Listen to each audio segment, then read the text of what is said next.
ఈ దేశంలో జనాభా ఎంతున్నదో జెండాలు ఉన్నాయి. కొత్తగా పార్టీ పెట్టి రాజకీయాలను ఏముద్ధరిద్దామని వచ్చిండు కావచ్చు తమిళనాడులో విజయ్. పాలిటిక్స్ అంటే సినిమాలలో డూపును పెట్టి ఫైటింగ్ సీన్లు షూట్ చేసినట్టు అనుకున్నాడా? తెర మీద హిట్లు కొట్టినట్టు రాజకీయాలలో నెట్టుకొస్తా అని ఎట్లా అనుకున్నాడు?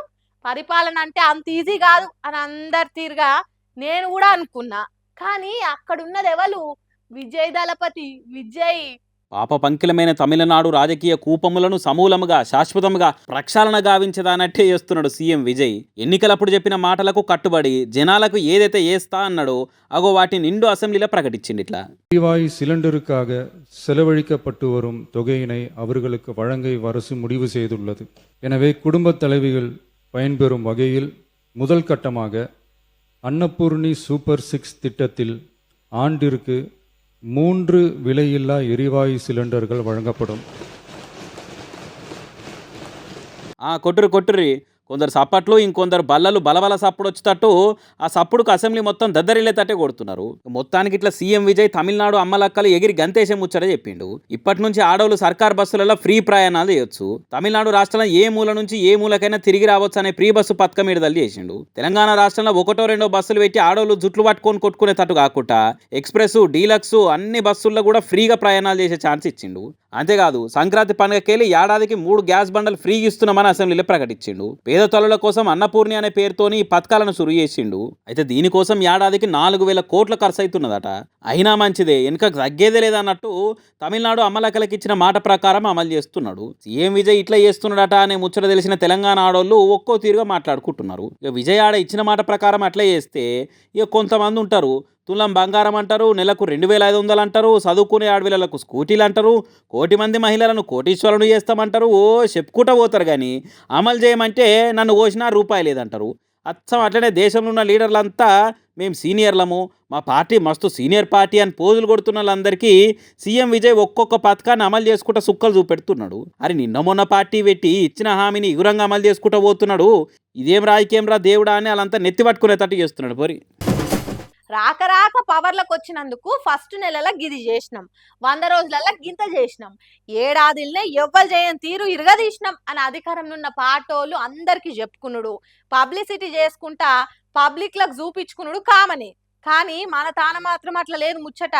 సర్కార్ 1000 రోజుల పాలన పేరు మీద పవర్లున్న పార్టోల కంటే ప్రతిపక్ష పార్టోలే ఎక్కువ ప్రోగ్రాములు ప్లాన్ చేసుకొని పబ్లిక్లకు పోయేటందుకు మీటింగ్ పెట్టుకొని చెయ్యి పార్టీ నడుచుకునేటందుకు షెడ్యూల్ వేసుకుంటారు. ఇట్లా మార్పు రావాలనుకుంటా పవర్లకు వచ్చిన కాంగ్రెస్ వాళ్ళు వాళ్ళ తీరు పద్ధతులు పనితీరుతోని గెలిపించిన పబ్లిక్ల అభిప్రాయం మార్చుకునేటట్టు చేస్తున్న ముచ్చట నిత్య చూస్తూనే ఉంటుంది. మొత్తానికి సీఎం సార్ సీట్లో కూర్చొని 1000 రోజుల పండుగ దగ్గరకు వస్తుండే వరకలా లోపల పంచాయతీలతోని గల్లాలు ఒక్కటి పట్టుకోకుండా కొట్లాడుకుంటా బిజీగా ఉంటున్న పార్టీ లీడర్లు 1000 డేస్ సెలబ్రేషన్స్ ని యాదుంచుకున్నారో లేదో గానీ అపోజిషన్ కార్ పార్టీ వాళ్ళు మాత్రం అన్ని తీరులో ప్రిపేర్ అవుతారు గట్టిగా.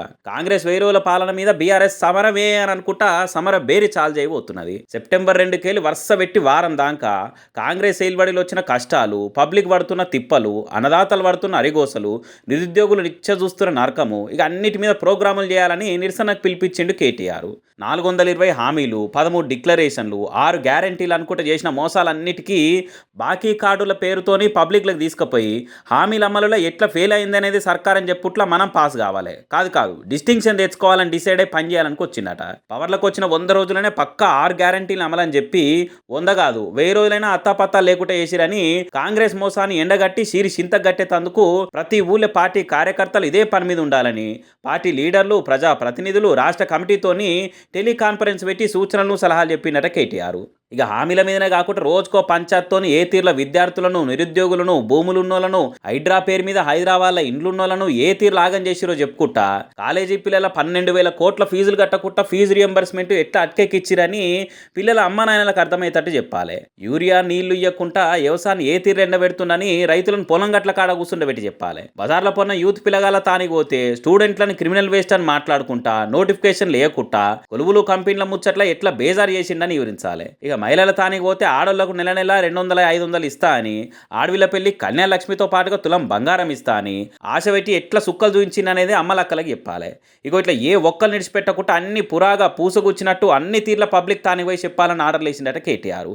మరి ప్రతిపక్షాలు ఇంత ప్లానింగ్తోని పబ్లిక్లో పోతురని తెలిసినాకనన్నా సోయికొచ్చి వామ్మో మొదటికే మోసం వచ్చేటట్టుంది, మళ్ళసారి ఆశలు పెట్టుకున్న అధికారమో ఆగమయ్యేటట్టుందని ఇప్పటికన్నా కొన్ని వద్దులు పంచాదుని పక్కకు పెట్టి పార్టీ పతారాన్ని పెంచే పనిచేస్తానికి పట్టుకంకరాలు కట్టుకుంటారో, లేకుంటే జనాలకు గెలిచే కంటే మా తోటి లీడర్ల మీద గెలిచడం ముఖ్యం మాకు అని అనుకొని అదే పని మీద ఉంటారో చూడాలి అనుకోబట్టిరు.